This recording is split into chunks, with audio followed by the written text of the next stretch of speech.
Okay, the Germans there in Lorraine have a good 15, 18 infantry plus nearly 10 artillery. And they wiped out the French infantry, a couple artillery as well. So the French are barely hanging on there. And they moved everything else up. There's not much in the way of units coming in the next couple rounds. So their front line is where everything's at. They did sink the British cruiser, but they lost their sub in the process, and they did not move any more subs up. So we'll try to wait until we get 2 to 3 subs before moving them out again. We'll see how that works out. And then moved up on the Polish front.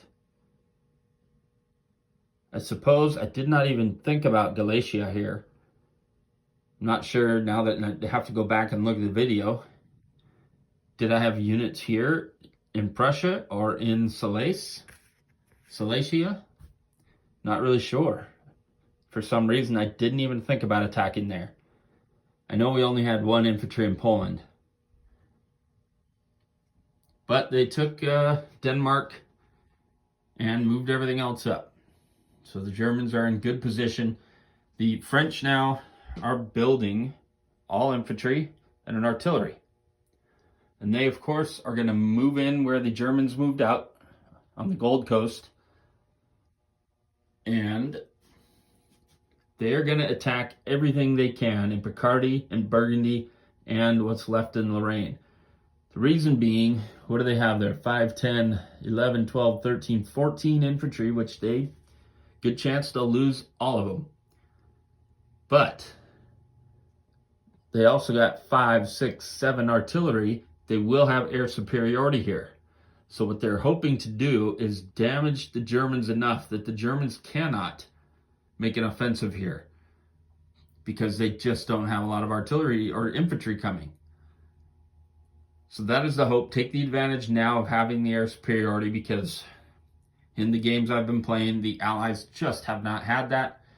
On top of that, the British will be landing 4 infantry here, plus 2 more, and they're going to end up with 8 infantry sitting there in Picardy, which should slow this group down here.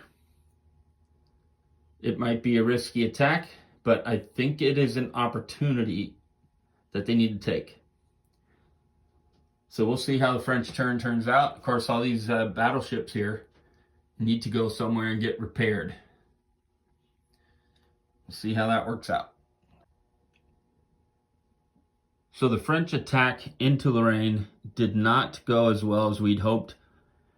Nobody lost anything except for infantry, but the Germans lost 8 infantry and the French lost like 10 or 12. Moved up their units otherwise, moved the transports over, moved their battleships to where they can be repaired now. And moved up units over here and over to Egypt. And the French are holding that front line. The British are going to buy a sub, infantry, and an artillery. They are taking some free spaces here in Africa, the Belgian Congo, into Southwest Africa,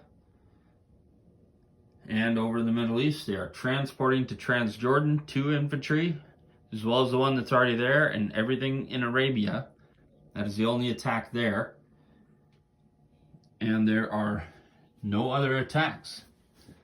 They will transport units over to Picardy and potentially move those 2 units into Lorraine as well, just to try to keep the Germans from knocking into those artillery, which they're sure to do. I'm also not sure that fighter, I think we'll fly him over to Wales before flying him over to France.